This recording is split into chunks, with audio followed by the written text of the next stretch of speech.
Thank you for watching this video. Please help us keep the show alive by liking and sharing this video and by subscribing to the show and making sure the notification button is switched on. For those of you who can help a little bit more, there's a Patreon link down below where you can contribute whatever you can. Every little does help, and all the money will go directly back into the show. You can also keep up with our latest content on Instagram at The No Show Pod, as you can see on the screen. As you know, The No Show is an initiative designed to make academic research accessible to everyone. So do contribute to the conversation, leave some questions, have a discussion, and I'll make sure I get back to everyone. Amina, I'm really pleased to have you. Thank you for joining us on The No Show. How have you been dealing with these weird times? Yeah, it's been quite a bumpy ride. I think to begin with it was easy because I just got into working from home, recording lectures, and it was quite straightforward. Mastering solitude was fine. I've got access to open spaces and sort of just got into a good routine. But the last few weeks has been much harder as we've been easing out of lockdown, and especially given the chaotic contradictory messages, and it's I mean, I want to be able to start seeing people again, but at the same time there's so much uncertainty, and it just feels like the beginning of a very long haul, and I'm really worried about what's going to happen over the next few months and years, and the long-term consequences of this pandemic. Mm-hmm. And I suppose this period of time has been sort of, well, could be for somebody like yourself who researches various aspects of psychology. This period of time has been, food for thought in many different ways. Yeah, I mean, obviously there has been time to reflect, but also being a psychologist, I'm only too aware of the mental health crisis that awaits us as well, and there's definitely been time to think about things, and also think about how I can contribute to helping society when we start crawling out of this mess. Mm-hmm. So tell me a bit about your research. So as I understand it, you've looked at cognitive techniques in police interviews, and obviously that in my mind entails quite a lot of sort of it's relatively broad. So tell me a bit about what you've been looking at. Yeah, so my work has really emanated from what we know about memory and how memory works, and because I'm primarily getting information that's of forensic value, information from victims, witnesses, occasionally suspects too, I'm really interested in how best to get access to that information. So we all know that we store a lot more information than we can actually access, and that might be because what we're remembering happened so long ago, or what we're trying to remember is not that important to us, and we just simply haven't retained that information. So I became very interested in the so-called cognitive processes when we're trying to remember a detail, and where it's really, really important, because we're a crucial victim or a witness in an investigation, and that knowledge that we have stored may lead to the solving of a case. And somebody, for example, a police officer, needs to get as much information as possible so they can generate leads based on our evidence. So in that situation, I look at, well, how are we going to remember what we saw on that specific day, maybe a year, 2, 3 years ago, or even a few minutes earlier, especially if we weren't expecting to have our memories tested. So I became really interested in how we get access to that information that's stored in our memory. And that led me to become very interested in one particular cognitive technique, which is crime scene reconstruction. And you've probably seen this technique in use in various television shows where there's appeals for witnesses to come forward, where what they do is they will reconstruct what actually took place, using actors, similar locations, because for practical reasons, it might not be possible to take the witness or victim back to the scene of the crime. And then they see if that can trigger memory. And there's actually a mechanism underlying that, a theoretical mechanism that underlies that, which is recreating the original memory trace, that memory trace that was laid down at the time you witnessed the event. Using that information, we can actually look at how best to question the person. And that's where it gets really complicated, is once you start thinking, well, how do I question that person to get access to that original memory trace? So you reconstruct the crime scene, you take them back, and what that does is it kind of cues their memory, it triggers their memory, and then hopefully, if the theory is correct, which it does seem to be, it's been supported by a vast number of studies and other theories compatible with other theories, you should be able to then help the witness take themselves back to that original incident and tell you what they saw, what they heard, what they felt, and provide you with that information that's been stored in their memory. So that's kind of what the cognitive technique does. But there's a lot more to it than that. And essentially, are you prompting them to sort of visualize their memory? So that's a good question. Am I prompting them to visualize their memory? This is where we have to be really, really careful, because you know, in the experiments that we do in the lab, we often know what has actually occurred, because the method we use is we'll stage an event, we'll stage a crime. It's not been uncommon for me to be lecturing in a lecture theatre to a bunch of university students, and somebody walks in and starts engaging in an argument with me, or runs in and steals the computer and runs out again, and then the students have witnessed a crime, but I know exactly what they've seen because I've set it up. So I know when they respond to my questions, whether they're responding correctly or incorrectly. But, you know, 9 times out of 10, you may not even know the location where the incident occurred. So you're really relying on that witness to give you an accurate reconstruction, an accurate reliving of the scene. So you have to be very careful not to prompt them. And that's one of the big lessons we've learned when it comes to questioning witnesses in investigations, is to not be looking for hypothesis confirmation, but actually to be letting them do all the retrieving and just simply guiding them without any presumption about what they may or may not have seen, what they may or may not have heard. So the idea is that visual image that we're hoping that, you know, we're triggering is the image in their head and not the image in our head, or what we want, we're hoping.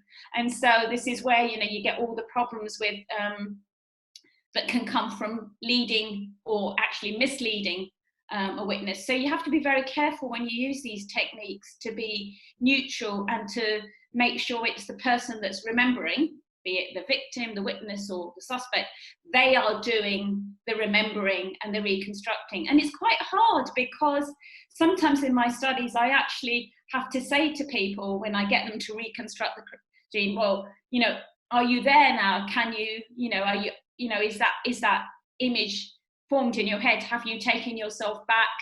Because, you know, sometimes they're taking themselves back mentally, just they're recreating the scene in their mind. And that can include not just the visual scene, but also the sounds, the smells. And I think we can all relate to this, because we can relate to going back to environments. I think the classic example is when and I've done this, years later, gone back to my old school, and even the smells are familiar and they trigger memories. So, but you need to make sure that image is theirs, and you are guiding them rather than prompting them. So you're guiding them so that they are kind of going through, and obviously in a good interview, it should be them that are doing the retrieving and remembering. And so it should be eliciting details. And that's what the cognitive techniques typically do. You actually get a very detailed account, and a good interviewer can tell that the witness has taken themselves back and they are reliving that scene. They have put themselves back at the place where that original memory was formed.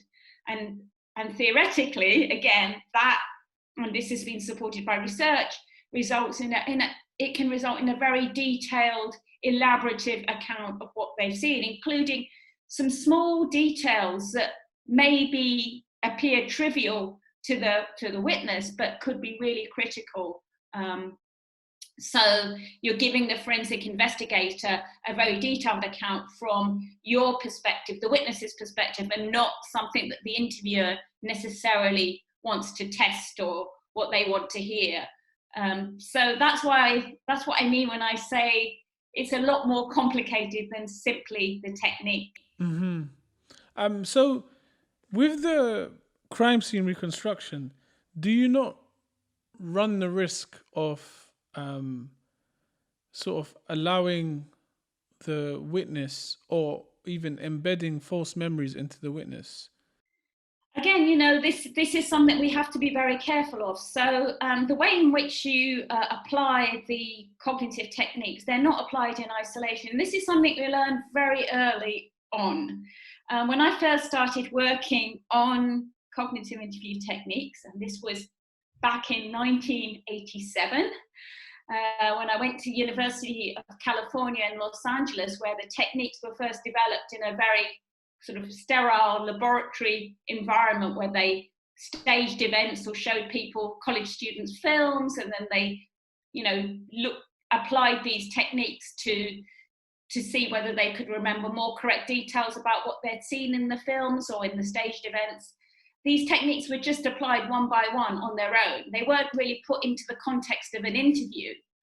But since then, over the last, I would say, 30 years, actually going right back to the sort of from the mid-70s, right up to the present day, where in the present day, the UN are developing a non-coercive interviewing protocol. So that's what's happening now. There's a whole history. I mean, if you're interested, I could take you through that history that has led us to understand the dangers of suggestion and implanting information, and what we can do to reduce the chances of that happening. And we've also got a much better understanding of false memories and the situations under which, and the contexts and the cues that can increase the likelihood of false memory. So our knowledge has really improved. So there are things that we can do to minimize that happening. Mm-hmm. And so you mentioned that this sort of gone through an evolution process from sort of when you initially started looking at it.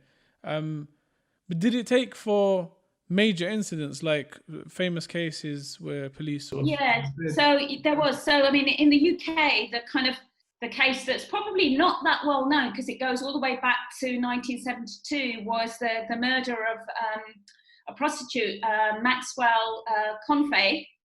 I think he was known as Michelle, and he was murdered, and 3 youngsters, I think the youngest was 14, confessed to this crime.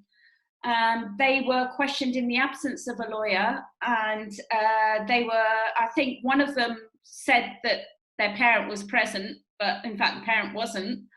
And although this happened in 1972, and there were concerns about the police propriety and the way in which the confessions were elicited after a long period of questioning of these 3 vulnerable suspects, it wasn't until 1981 the Royal Commission started looking at what was seen then to be the object of an interview was to elicit a confession. And it became very clear that should not be the purpose of the interview, and the purpose of the interview should be to obtain information and to seek the truth. And this actually led to the Police and Criminal Evidence Act in 1984, looking at the legislative powers that the police had and addressing suspect rights. It actually led to monitoring and recording of interviews, which meant that they could be subject to evaluation. It led to safeguards for defendants, which also spilt out onto safeguards for vulnerable witnesses and victims. And as you know, sometimes somebody who's a victim or witness could also turn out to be a suspect. So it also led to this the beginning of an understanding that the object of an investigation shouldn't be to confirm a hypothesis. It should be to seek and test different hypotheses about what has led to an incident. Mm-hmm. So it sort of started then, and it was quite an interesting time because, in the 70s we had the IRA bombings, and we had some very famous miscarriage of justice cases. We had the Guildford 4 and the Birmingham 6, which turned out to be miscarriages of justice cases. And it actually led to a model of interviewing that was first established in the UK, which is called the PEACE model. That was the model that was put forward in 1992. PEACE stands for planning and preparing, engaging and explaining, getting an account, and getting an account, that's the key, getting an account in the witness's own words of what happened, an uninterrupted account, closing the interview appropriately.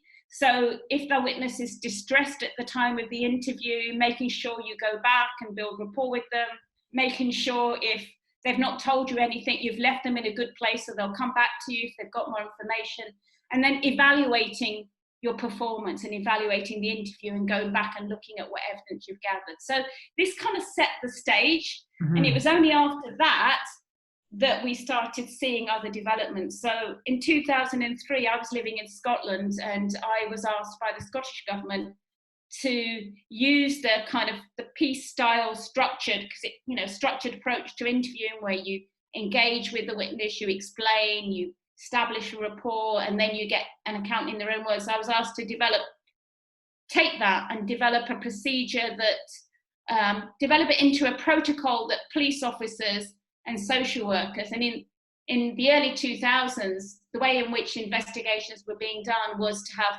what was called a joint approach. Police officers who are really trained in getting evidence and, obviously securing safe convictions, which is what we wanted, and social workers who are much more concerned about well-being and safeguarding, getting them working together to collect information in these, what we call them, we started calling them investigative interviews then, information gathering interviews. But all along the way, you were still having, obviously, the miscarriages of justice have obviously continued to occur. And then, of course, we had 9/11, right? And that was the start of increased concerns about interviews, and where the individuals or interviewees that were being interviewed were now very high value, in some cases detainees, and concerns about the procedures that were being used, the inappropriate, unethical procedures that were being used to question them. That also eventually contributed to good practice. So there, some of the images that I think many of us can, horrendous images that we can remember of torture and other degrading treatment from Guantanamo, for example. The Obama administration actually funded a very important piece of research in the late 2000s, 2009, 2010, the High Value Detainee Interrogation Group, which actually the group was made up of the FBI, the CIA and the Department of Defense. But for science, what they did is they actually funded scientific research to look at interrogation practices. And this actually comes back to the cognitive interview, because at that time in 2010, I just published a review of all the research on the cognitive interview. And one of my co-authors was very heavily involved in this, it's called the HIG group, the High Detainee Interrogation Group research. And the cognitive interview was one of the first techniques that was looked at as a potential for information gathering in these, serious terrorist investigations, as an alternative to a procedure that was very clear and became even clearer wasn't going to work, which is the use of torture. And not only that, that research went on to show that not only would those sorts of techniques not work, but they would be counterproductive. Whereas techniques like the cognitive interview, a piece-style interview, an interview that was built on respect for the interviewee and engaged in rapport building, which is what the cognitive interview does, are going to lead to more cooperative behaviour and more likely to yield information. So this was a big turnaround. So all these events kind of there were miscarriages of justice, but there were also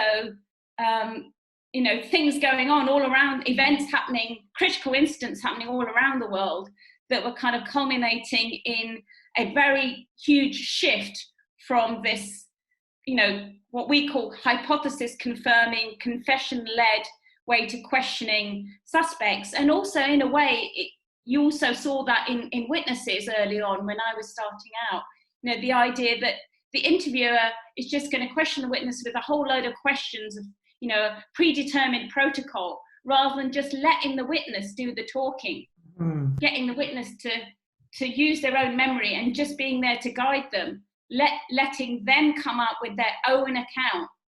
But of course, no one's just going to come up with an account to a stranger just like that. Yeah. It doesn't happen. You have to establish rapport with them. And this is kind of something that we've really, if I was to say there's one thing that we've learned more than anything else, and that has been the absolute critical nature of establishing a good relationship with the person who you're talking to and from whom you need to get information. But the nature of that relationship is really key. So what you want is a relationship that's built on mutual respect and regard, where you've very clearly communicated to the person who you're talking to that it's up to them to talk to you. You're not going to be forcing them. It's not going to be a confrontational interview. You're not bribing them. What you're doing is you are treating them as a human being. You're trying to form a connection with them. So you're using the same kinds of tools that you would use. So my background's in cognitive and social psychology. Mm-hmm. When you're trying to sell something to someone, right, you want them to like you, don't you? Absolutely. You want them to feel that they can trust you, uh-huh. That if they're going to pay you, £20 for this app that you're selling them, that's going to improve their fitness, and you're trying to sort of, but first of all, you need to find out from them, what they're going to do, whether it's useful for them, and they're trying to find out, well, is this going to do what I want to? They're going to want to know, what's in it for me? Do I like this person? Do they look like the sort of person I can trust? What are they going to do with the information that they're going to get from me? So these same tactics of persuasion, sort of, liking, reciprocity, respect, trust, these are really, really core to establishing a relationship with a witness. And we didn't know that back in the early 70s, or even when I was working on the cognitive interview in the late 80s and 90s, even in the early 2000s, when I was working with developing a protocol for children and child witnesses, even then, I didn't realize, because you just assume that you build a rapport with someone like you did at the start of the interview, just to sort of help me relax and get me talking, get used to. But it's more than that. It's what we realized was that there's a direct correlation between warming someone up and showing an interest in them, getting them used to hearing the sound of their own voice rather than your voice. You don't want to hear your voice too much in this interview. You want to hear me talk. There's a direct correlation between that and how much I tell you. Mm-hmm. And that was a really big nugget that we learned. And we started learning that, I think, sort of towards the late 90s. And we started learning that as a result of the high value detainee interrogation group work. When it came to looking at terrorist investigations, we started learning that you get more information when you've established a rapport and people are feeling that you've created a cooperative environment. It leads to more information. So here it's not so much the cognitive techniques, it's the kind of trust that you've built up with the person you're talking to, and it makes them more forthcoming and more willing to provide you with information. And so it's like, it's almost like they're mirroring you, because if you are engaging in supportive, caring, manner, showing an interest in them as a human being, then they will respond by behaving in that way. And what's really interesting is that the research showed, and again, this was the kind of research that was done with suspects, eventually showed, listening to some of the research that was done, listening to the interviews, audio and video interviews of real terrorists being questioned, what it showed is that when you started using the non-adaptive styles of interviewing, where you were accusatory, confrontational, people actually shut down. So rather than getting information, you didn't get information, you had a block there. But as soon as you started engaging with them and establishing a rapport, you were getting information. And that was kind of really nice to see, because you started seeing that already when we were questioning vulnerable witnesses. I started seeing that in my own work, but it's really hard to measure it in a kind of a laboratory style interview. But when you started seeing it in real life investigations, you realize, and actually when you look at miscarriages of justice, I mean, many of the cases that occurred, going right back to the sort of the Maxwell Confay case, is, questioning people without a break for hours and hours. These interviews haven't been video recorded. Now they have to be video recorded. So there's no monitoring of what techniques are going on, what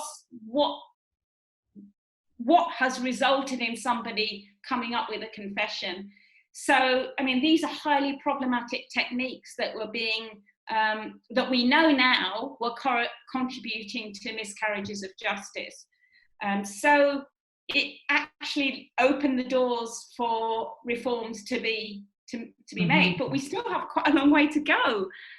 So the anti-torture initiative, from I think round about since 2016, we were really lucky to get a special UN rapporteur that started asking scientists, what protocols do you use to interview witnesses? We need to develop a universal protocol, a UN-based protocol. And 4 years later, they've got scientists from all over the world working towards taking the science, what we know about good practice interviews, as well as protecting human rights, creating a procedure with legal safeguards that can be a protocol, that can be a guidance and a structure and framework for training. And the kinds of techniques you're seeing advocated there are very similar, again, to the kind of cognitive interview and the piece style approach to interviewing, with a huge emphasis on rapport building. And so this is being set up as a framework now. I think it's going to be, it's been delayed a bit, but I think the protocol will probably be published at the end of this year, early next year, the non-coercive framework. And again, it's taken a long time, and the protocol itself will also be lessons learned from, again, miscarriages of justice and errors made, and also of course, the Anti-Torture Initiative have also reviewed the vast amount of research showing that torture and ill treatment are not only ineffective, they can be counterproductive, again, supporting the work of the HIG group. So, this is coming together now. And for someone like myself, who started out, like I went to California as a postdoc in 1987 now, such a long time ago, and over 30 years later, and with all the events that have happened in the world, and we've had very complex scenarios where we have multiple witnesses now. We had the London Bridge attacks and the Manchester bombing here a couple of years ago, where we've got procedures that have to be developed for questioning multiple witnesses who are likely to be highly traumatized and emotional. So what we've done now is we've taken some of what we know about cognitive techniques, developed short versions of protocols that can be used where you have very complex situations with multiple witnesses, some of whom may be very traumatized, but it's still really important to question them as soon as possible.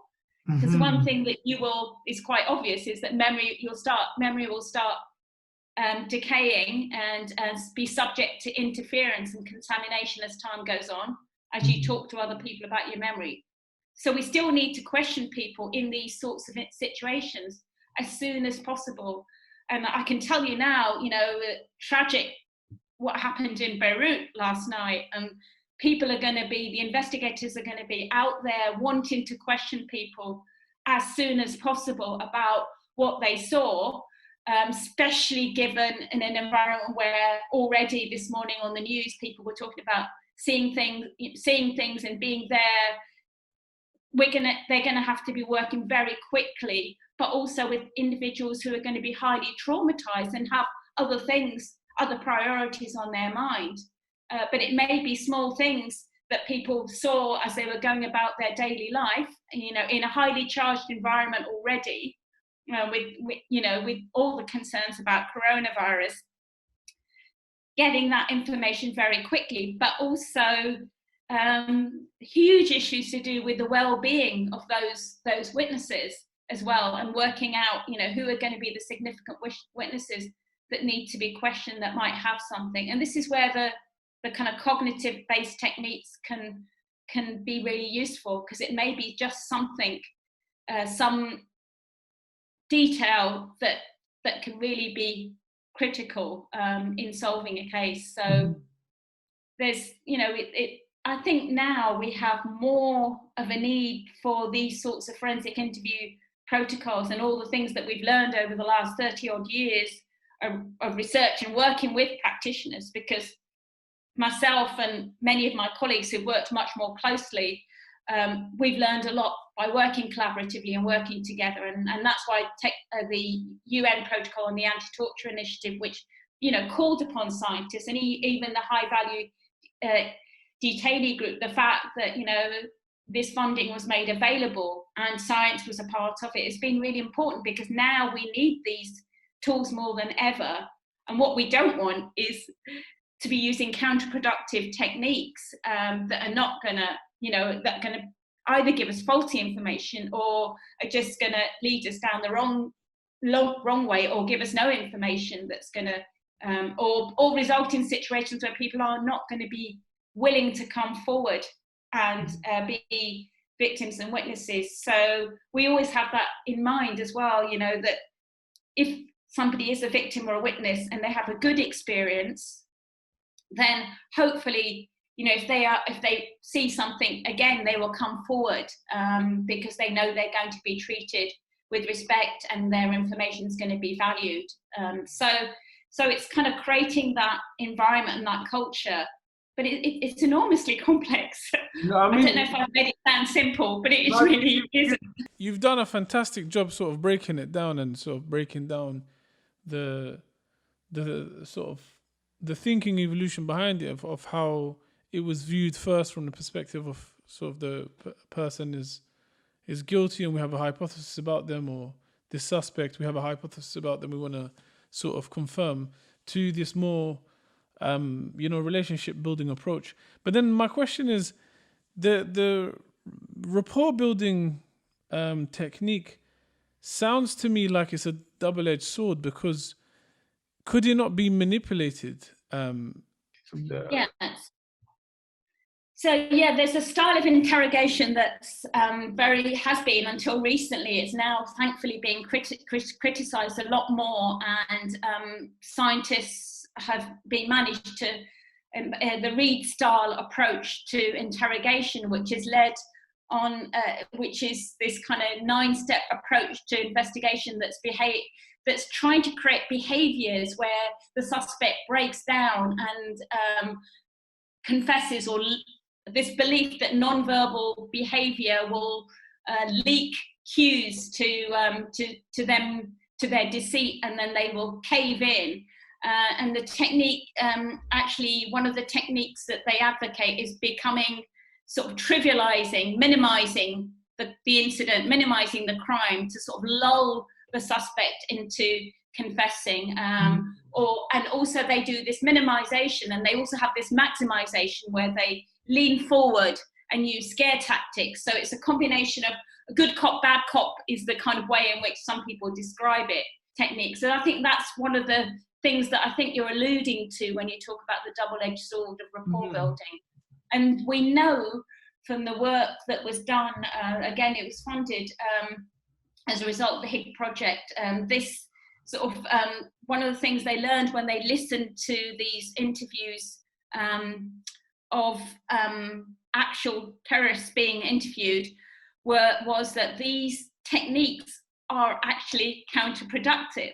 So the belief is that these techniques will result in a confession, but actually Miscarriages of Justice have shown that the use of this Reed-style technique can result in false confessions. And where false confessions have occurred, they've occurred as a result of these techniques. And these techniques are especially bad for vulnerable suspects that might have a lower intellectual functioning, suspects who might be highly suggestible, who might just confess because they are absolutely, and at the moment it's ongoing, but there's a concern.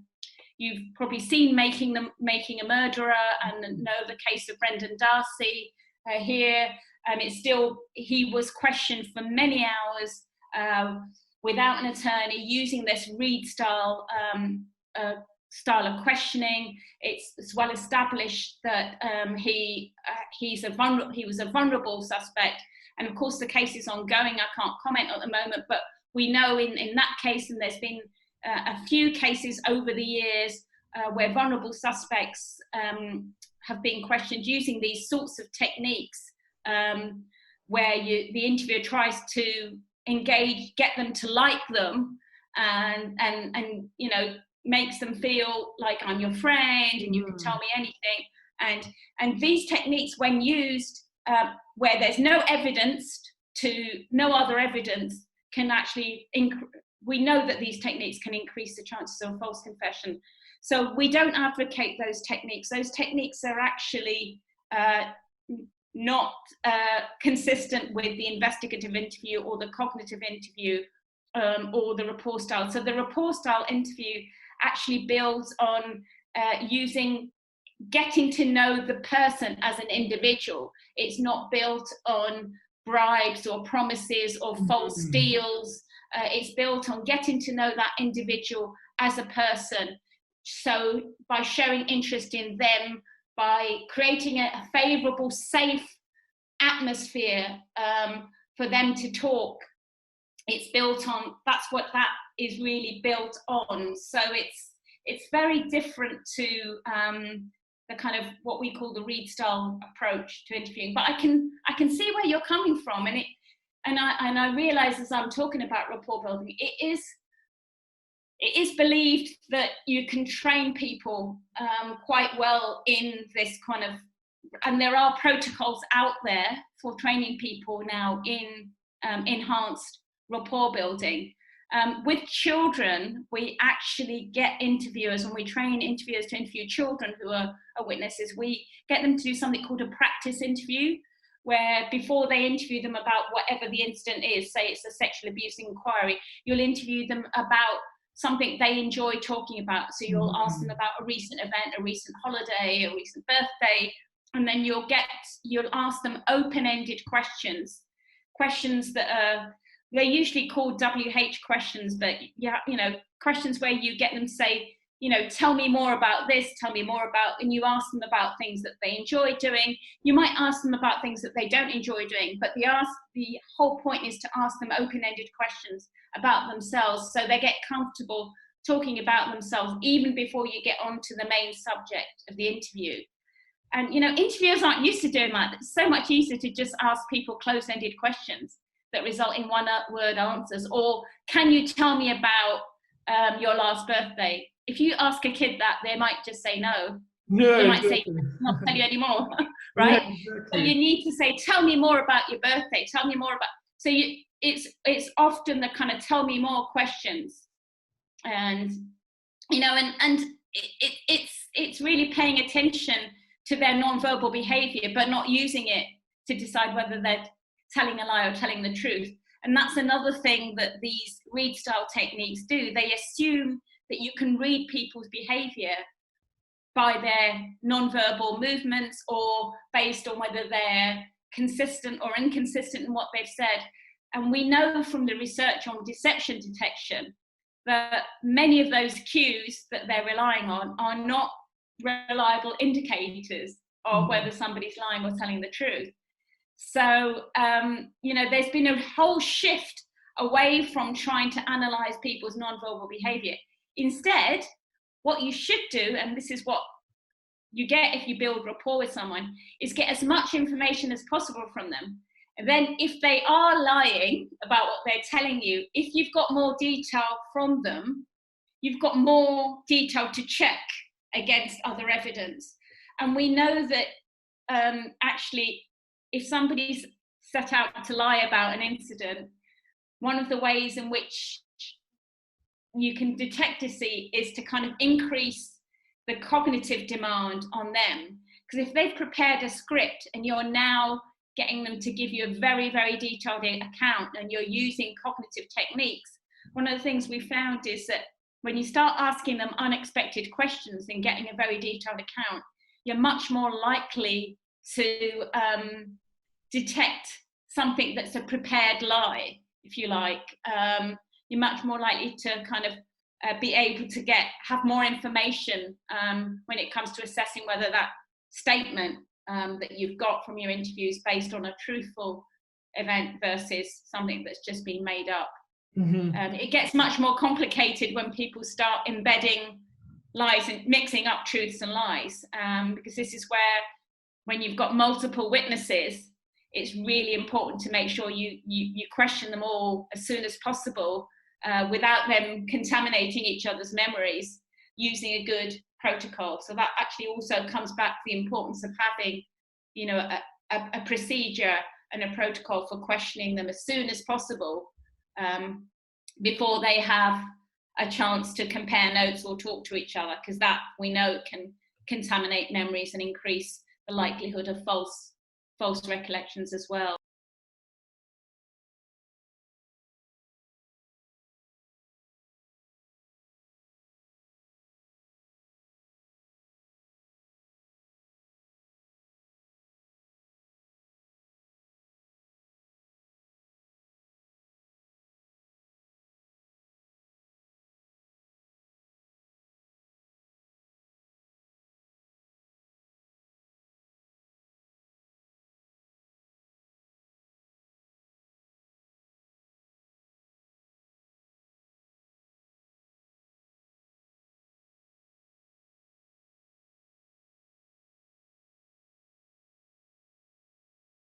Heard Malcolm Gladwell speak, but I've not come across that. Tell me about it. So it's a really interesting book where he basically breaks down how people misread these cues, and people who are otherwise extremely competent in their areas of work. So anything from like CIA or FBI to people who work in different kind of fields, even like financial accountants and that sort of stuff. And one of the examples he uses is, I think her name is Anya Cortez, who was a CIA agent and had been working for the CIA for around 9 years. And a case comes up about there being a mole in the CIA that worked for the Cuban government. And she gets interviewed by her senior, and he sees her as this extremely competent, established, successful CIA agent and thinks nothing of her. And it turns out to be that she's found out to be this, the mole that was in charge of all of these sort of information gathering operations for Fidel Castro's government. So this detection, trying to detect is always problematic. But the problem that I sort of that your information is kind of giving me is is that our police forces in the UK, for instance, equipped with this information that you've just passed on to me about verbal cues and about mistaken cues and sort of taking that cue to sort of prompt their line of questioning? Yes, so it's a good question in a way. So I've talked about rambled on about the research and what we've learned from real investigations and miscarriages of justice. And obviously the really important thing is to turn it into, translate what we know into training, because until we can do that, then it's just within our domain, and we might go to conferences and have police officers in our audience. And I would say that's been one of the biggest challenges, is to develop a framework for training, because you have police working at very different levels. So you have those that initially might encounter people routinely, you've seen in sort of low profile investigations, and you've got the serious, those that are more involved in serious investigations, those that will be then called in when there's a terrorist incident. So you've got all these people working at different levels, but every single officer at some stage will be gathering information. So a lot of the sort of different protocols that we've got in the UK, the peace, and we've got achieving best evidence, which took into account vulnerable witnesses, they all were accompanied by structured frameworks for training and a process by which we turn the guidance into a professional training program. So at the moment, it's changed over the years as a result of changes in government and who's responsible for administering that training. But we have the different segments of the country are broken down. We've got a different police system in Scotland, where we've got a different legal system compared to England. But in England at the moment, the most recent protocol that they've got one for initial account gathering. So police officers will be aware of where there's an incident, that they can use a very simple structured interview protocol, especially where they've got multiple witnesses, that basically gets an account from the witness in their own words using open-ended questions. And some of these can be done on a little handheld thingy, whatever it's called, mini iPad, where they can collect that information and then go back in and decide if that's a significant witness. So police officers are being trained based on their level of contact. They've also got something called a self-administered interview, which is based on the cognitive interview that witnesses can complete, sometimes at the scene of the crime, so that information is collected before they get to talk to other people. So they're trained in, they do receive background training. There is a system set up for them to have access to interview advisors at higher levels who've been trained in depth in techniques like the cognitive interviewing. There is some monitoring and evaluation of techniques. There is much more recording of interviews. Suspect interviews are recorded, child witness interviews are recorded, so they're available for monitoring and evaluation. Occasionally, experts like myself might be called by the prosecution or defence to comment on interviews. So we are feeding back into the process. So there is training, and when I was in Scotland, I was involved in the joint police social work training. That training is quite interactive and it's incremental. It does involve police officers engaging in role plays, where they observe their own behaviour, they get feedback on the interviews that they are trained in using these, we call them these days, they're called structured interview techniques. They have been called cognitive as well. So there will be an established training programme. The more that you're involved in these sort of high profile investigations where you need to collect information from witnesses and victims, the higher up you go in the force, depending on whether you're at that detective serious crime officer level, the more training that you will get. What I think there needs to be a lot more of, I mean, the first evaluation that was done of the peace model, I think in the 2000s, indicated that the police are very good at administering all the legal safeguards now. We know they can do that. They can do all the caution and everything. But, you know, it's taken quite a lot of work to get them used to an open-ended style of interviewing, where they don't interrupt the witness, where they don't ask close questions. And I think we've made real progress in the UK there.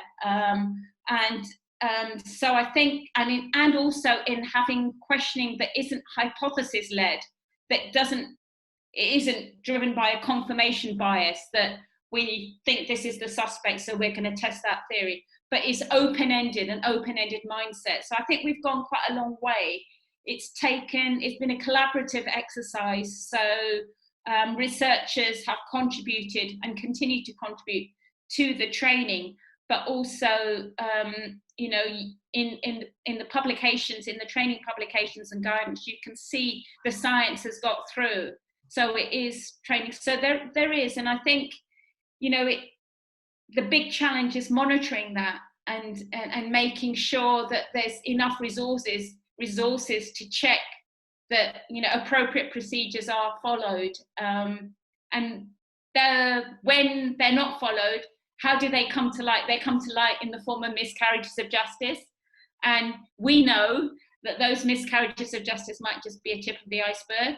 Yeah, exactly. We don't hear about, you know, we only get to hear about the ones that we hear about. And I'm very conscious of the fact that, you know, we've got the the most well-known project is the Innocence Project. I don't know if you've heard of that. If you've not, you should have a look at the Innocence Project. That was started as a result of funding of the National Institute of Justice, which really began when DNA exonerations could show that some individuals who had been convicted, and already some of them sentenced to death, we were then able to go back and look at the DNA evidence in those cases, and in a not insignificant number of those cases, the mistakes that were made came as a result of faulty eyewitness evidence, false confessions. That was very clear.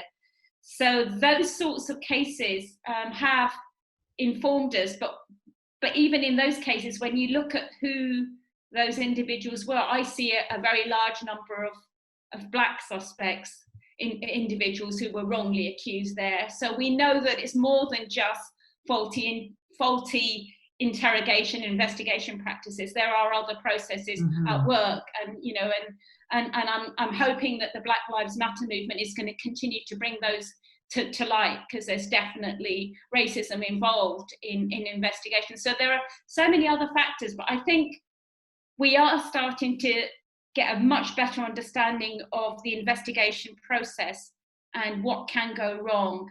And there are now checks in place to monitor the quality of interviews and ensure that people follow practices. And I think that the way that the training program has developed because you know, I just remember when I was first doing interview training, I think the first police force I worked was with Dorset Police in the 90s. They were like, we don't have time to build rapport with witnesses, and you know, and trying to teach an old dog new tricks was such a challenge. Being a young academic then, they were like, you've never done a police interview. What are you telling us how to do our job? And that atmosphere has changed now. I think then the police are much more receptive, and well, not just the police, I mean, all sort of law enforcement and within the criminal justice system. I mean, I think all the way up to the judiciary, they're much more interested in what we have to say and what we've learned from the science about good practices, because they know at the end of the day, the goal is to prevent miscarriages of justice and encourage appropriate practices, and to, you know, reduce confirmation-led questioning and reduce bias, and result in cases where you get secure conviction, and also increase the number of prosecutions, because it's through having good practice interviews that you can get, and you know, in certain areas like investigating sexual offences and having victims come forward, you know, you want to make sure that when they are questioned, that they feel that they have a good experience, and then they are supported and cared for, so that they are willing to provide testimony. And they are questioned using the best, what's become known as, I think they're referred to as the best practice interview technique, and it's called best practice because it may be a structured interview, it might be a cognitive interview, it might be a piece-style interview. It doesn't matter what it's called at the end of the day. As long as it's an open-ended interview, open-ended style of questioning, where you have established a rapport, and it's led by what we know from the science about what can lead to information gain and reduce the chances of fabrication, false recollection. Let me ask you, because there's one sort of final question that I have in mind, based on what you've said about sort of training, and my question is, training is all well and good if people are taking it on board and executing it effectively, but when it comes to police interviews, how much does the process impact the sort of cognitive biases that the police build when they're interviewing? Because the process tends to be that they've gathered some evidence before they make an arrest. They don't just make an arrest, and then they use that evidence in their line of questioning. So in that process itself, where there's the same officer that's looked at all this evidence is then questioning, he in his mind may have already created a picture. And so does that not create some form of conflict? Yeah, so there's a lot of training on this now, because of what we know about confirmation biases and how pervasive these confirmation biases can be.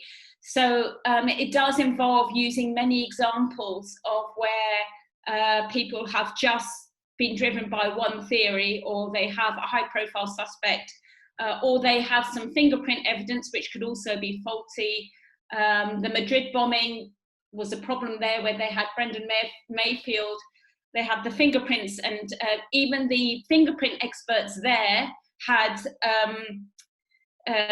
just assumed that there was a match, and studies were subsequently done to show confirmation bias in gathering those forms of evidence. So I think the police need to be made aware of the fact that even sort of what seem to be, sort of credible scientific sources of evidence like fingerprint, even those sorts of, and even pathology, the most recent science has shown even forensic pathologists can make mistakes and be led by confirmation bias. So some of that evidence that they may have can itself be faulty. So I think that knowledge has to be conveyed to the police, that some of the evidence that you have that is now you are using to test certain theories can be wrong. So at the end of the day, the goal of the interview should be to seek the truth and to get the most reliable testimony from the witness that you have, so that you can then check it against the evidence. There's all sorts of work that's been done looking at how evidence can be used more strategically. So there's a thing called the strategic use of evidence technique. There's the tactical use of evidence technique. This actually is a whole other area. It's a kind of domain of suspect interviewing, but I think the strategic use of evidence technique is that which emanated from research done in Sweden, although I think it predates that, says that when an officer is questioning a suspect and they have evidence, they shouldn't present it to the suspect straight away. They should hold on to it until the end. So they should let the suspect give their own account and then present them with the evidence that they have, which might question their alibi, for example. So that's the strategic. The tactical use of evidence says that where there is some evidence that contradicts what the person is saying, to hold on to it and bring it in at an appropriate point.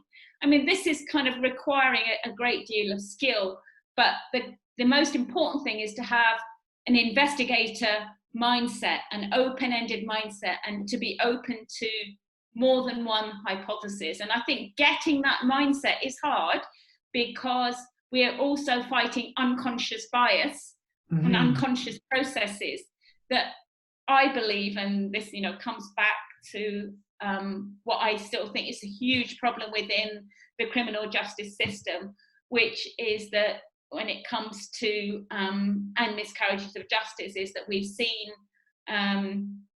I've been concerned about the high number of African Americans, for example, in the Innocence Project, database. I think there are other biases that can lead, that are very, very difficult to eradicate. So believing someone is guilty based on their race or ethnicity, or even age. So I think those sorts of biases are not easy to control, and even with unconscious bias training. But I think what we're trying to do is generate this open-ended mindset.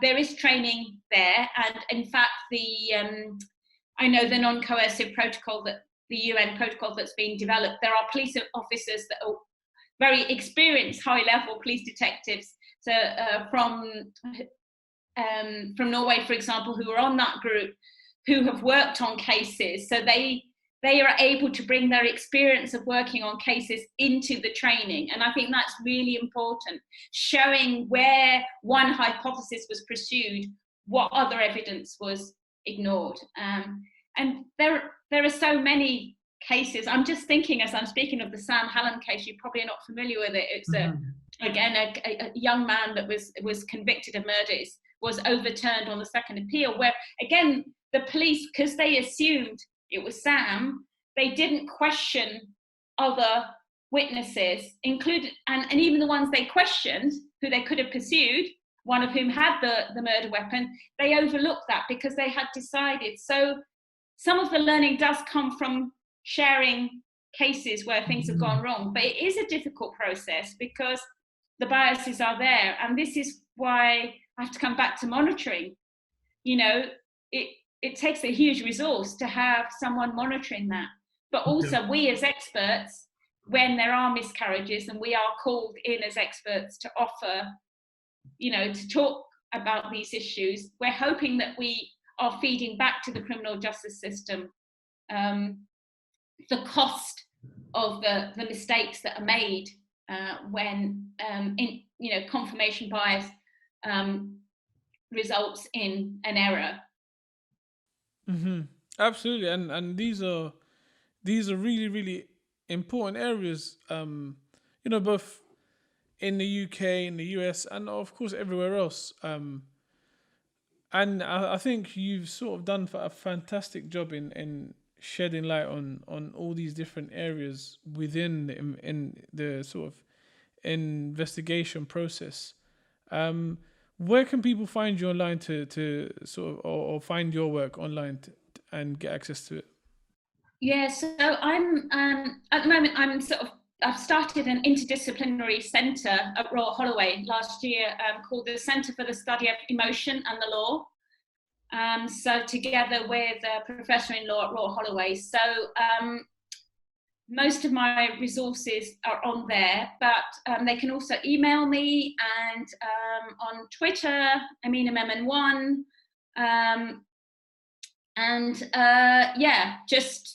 I'm pretty active on social media. And excellent. I'll link all of these onto the video and onto the. I also got a prize in 2010 for the work that I've done on vulnerable witnesses, so by the Economic and Social Research Council, and they made a very nice video. It was just after the Manchester bombings, actually, and one of the detectives who led the investigation there used the cognitive techniques, and I've known him for many years, and so we made a video. So that's on the Economic and Social Research Council. So I got the prize for contribution to national policy and practice emanating from my research. So they made a very nice video. That's fantastic. That's excellent. I can send you the link to that if you like. Please do, yeah. So I can link it onto the episode as well, and so people can get direct. Because I think that was a very kind of really sums up the relationship that we've had, because I've not done this alone. And I realized actually when I was much younger, that I couldn't just do it alone as an academic, and especially not as a female kind of young looking academic going into the police environment. So I realized the way to do it was to really form a collaborative relationship and share my science with police officers who are interested. And they're now doing the training, and they're doing a fantastic job. And I've just agreed to go become a non-executive director of Intersol Global, And they actually, the kind of executives of that are senior police officers who are now retired, who worked on very high-profile investigations in Manchester. You'll remember the sort of allegations of investigations into sexual abuse there. And we've been talking for a number of years, and they now are looking at investigating sexual harassment and sexual abuse on university campuses, which comes very close to home for me. And that's an issue that I care a lot about. And in fact, that's kind of one area where I'd like sort of my work to go now, is kind of looking at the investigative procedures in those sorts of cases. And there are some huge issues there. So kind of that's where my work's going. So I've just agreed to go onto the board of Intercell Global to kind of sort of be there to support them in that work that they're doing. And they're working in many different areas. They're working in health, safety, fraud investigation, but university abuse on university campuses is an area that they have been consulting on as well. So that's kind of where I'm going at the moment. That's really, really interesting, because the whole area of abuse on campuses has become quite popular on popular discussion point on Twitter, and there's quite a few accounts that operate under aliases that shed light on these major failures that have happened here in the UK and in the US, and I think that's an extremely important area. We've got so much work to do in that area. I tell you, we have got a lot of work, and we're ideally placed to help if we can in this area. And I think it's a big area, and I'm really worried now, because at the moment, like a main thing is safety and social distancing, virus wise, but I think there are some real issues that universities are going to have to deal with, that they're going to have to put resources there to address these very serious issues. Absolutely, and one of the things to bear in mind as well for our audiences is that once things do return to normal, when the vaccine is found, or when things one way or another return to normal, this problem of sexual abuse on university campuses isn't going anywhere, and it's been perpetuated for generation after generation. And I think it's extremely important that you guys are taking an interest on this, because very few others have. No, definitely. I think it's a very important issue, and I think sort of obviously you have to be careful about conflict of interest, but I think because I've been in higher education, I haven't left higher education. I did my PhD and went straight on to a postdoc. So I've been in higher education all my life, since my undergraduate days. So I feel like I've seen a lot, and I've worked at several different institutions in the UK and the US. I think it's a really important issue that we can't turn a blind eye to. And I'm not saying that we have, but I think there's a lot more we could be doing to address that, and to make sure there are safeguards in place for our students, our male and female students. So finally, what bit of advice would you give to a student or somebody who's thinking of perhaps getting into social psychology and learning about this sort of stuff, or somebody who's finished their degree and looking to get into research? What kind of advice would you give them?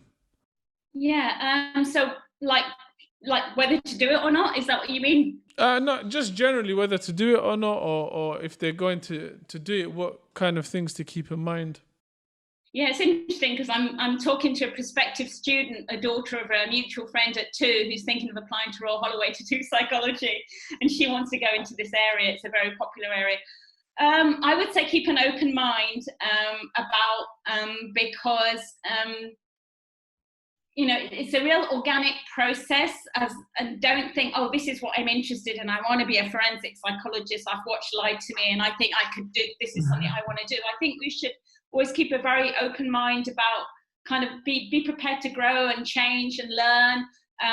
Try and keep your interests broad, and definitely develop an interdisciplinary lens. That's been really hard for me, but I've tried really hard. I went off and studied human rights for a while. I still regret to this day not getting a law degree, because I think if I had my law degree and my psychology degree, I could have done a lot more. So try and be interdisciplinary, work, try and do, get yourself into different environments. So if you get an opportunity to work in the voluntary sector, in an area that interests you, use that, because that knowledge will really improve your skills when it comes to academia. Be active on social media, keep an eye on what's happening in the world. Feel free to express your opinions. Don't use the science, don't abuse it, use the science, and don't be shy to reach out to people and ask their advice and engage. Make the most right now. There's so many web-based meetings happening in countries all around the world where you can hear things and get access to events that you normally wouldn't have the funding to go to or the resources to go to. So just make the most of your opportunities and keep that interdisciplinary lens and ask questions. Always ask questions. Don't always look for answers. Always ask questions.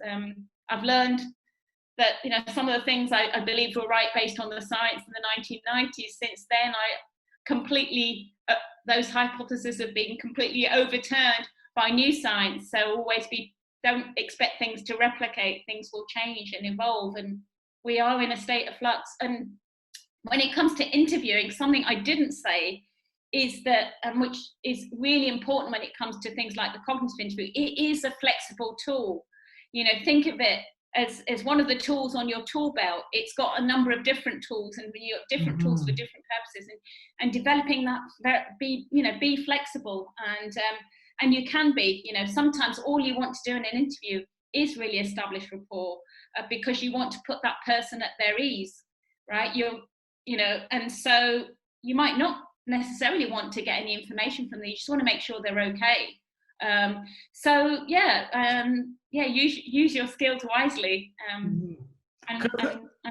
Can I just have like a quick word about advice for in particular for students of Black, Asian, and ethnic minorities, because one of them, as part our whole sort of ideal is to inspire and encourage people from sort of BAME backgrounds to really get involved in academia and in research, because there is an enormous underrepresentation of them in higher education. So what word of advice would you give to them? Yeah, it is. And I got an email from a senior law lecturer in North of England just yesterday. She was like, "Oh, how have you managed to be so successful?" And I was like, I didn't, just out of the blue. And I was just like, well, I was lucky because I decided that there was a certain expectation of me. I'm not a practicing Muslim now, but I was born one. There was an expectation that I wouldn't go into higher education, I wouldn't have a career. And I decided I didn't want what was expected of me. I wanted to do what I wanted to do. So I decided I wanted to be a free spirit. I was very fortunate to have a partner who supported me. And I think having, and also a number of mentors who offered to give me that support. So when they offered it to me, I was overwhelmed, but I sort of found that it was really good. So having good mentors, having a good support person, and obviously I did use my head. I did realize I had to, study hard to do well, and I had to do exceptionally well to convince my parents to let me leave home to study for a PhD. And so I think it is difficult. I had to resist being pulled into doing things just to be a role model. And I think you can't, and I did find that especially when I left home to do my PhD, having gone to a polytechnic, having come from a working class background, it was quite tough. And I did, talk about this at my own university, feeling very marginalized, being just a token. Don't let yourself just be a token. That is problematic, but try and create an atmosphere where you try and create a situation where you can take yourself out of your comfort zone, because I think you have to. I mean, I had to take myself out of my comfort zone. I grew up where I had mostly Asian friends, and then I left home, went to university in the north of England, and I was a minority. So you do have to take yourself outside of your comfort zone, but there are rewards out there, because society is very slowly, and I think, tragic events have such as the murder of George Floyd have created in this pandemic, have created an impetus. And I think it's okay to feel, that you're surrounded by privileged people, but you yourself, just because you don't have that privilege, you can still, create an environment for yourself where you can feel comfortable and included. And I've done that. I've managed to create an environment where I have gone from feeling marginalized to feeling included and accepted, on the same footing as many of my friends, who I must say come from white privileged backgrounds, and not to be put off by that. But I think you have to have that courage. It has taken a lot of courage, on my part, and I've had a lot of knocks in my life, sadly, but that I've managed to come back from those stronger. So I've seen them as resilience building.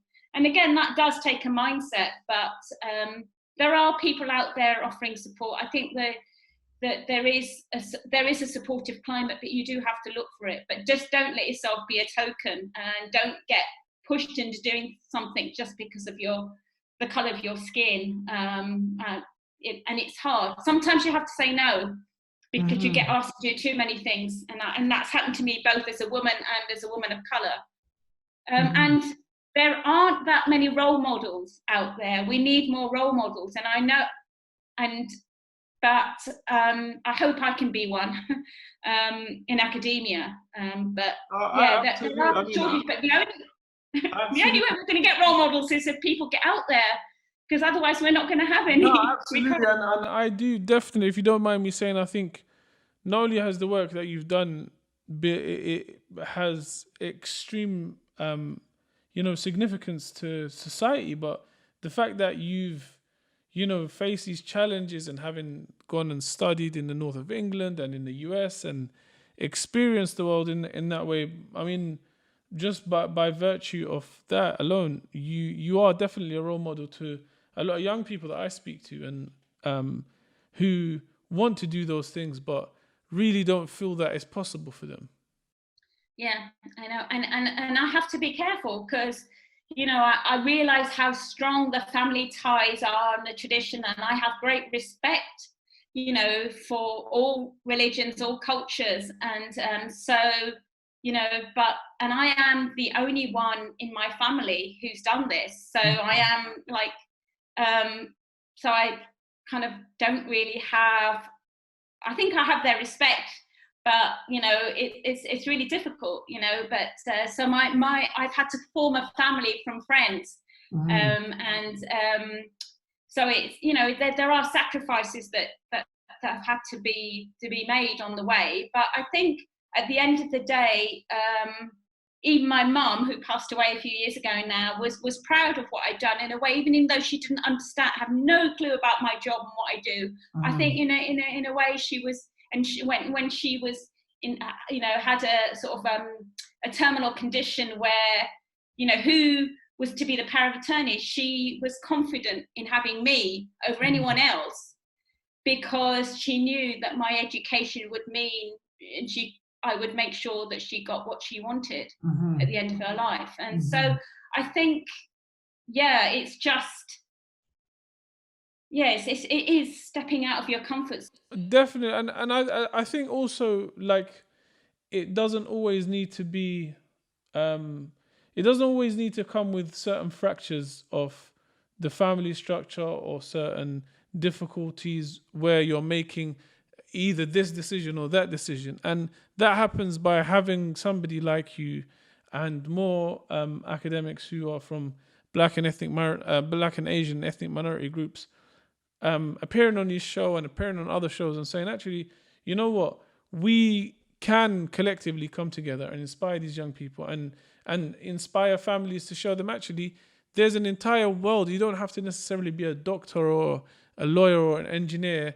There's a massive world out there in academia and in research, and let them explore it. Let them see where their mind molds. Yeah. I mean, it's a fantastic world, the academic world. You never stop learning. Like, what better world to be in? Exactly. Amina, it's been a pleasure speaking to you. I've really enjoyed it. I think not only, I mean, your work is fantastic, but you're definitely an inspiration to young people. And I hope anyone listening would reach out to Amina if you have any questions, and just follow her work, because it's fantastic. But thank you so much for joining me, and I appreciate your time. Thank you. Great to meet you. All the best with the show. Cheers. Thanks a lot. Thank you for watching this video. Please help us keep the show alive by liking and sharing this video, and by subscribing to the show and making sure the notification button is switched on. For those of you who can help a little bit more, there's a Patreon link down below where you can contribute whatever you can. Every little does help, and all the money will go directly back into the show. You can also keep up with our latest content on Instagram at The No Show Pod, as you can see on the screen. As you know, The No Show is an initiative designed to make academic research accessible to everyone. So do contribute to the conversation, leave some questions, have a discussion, and I'll make sure I get back to everyone.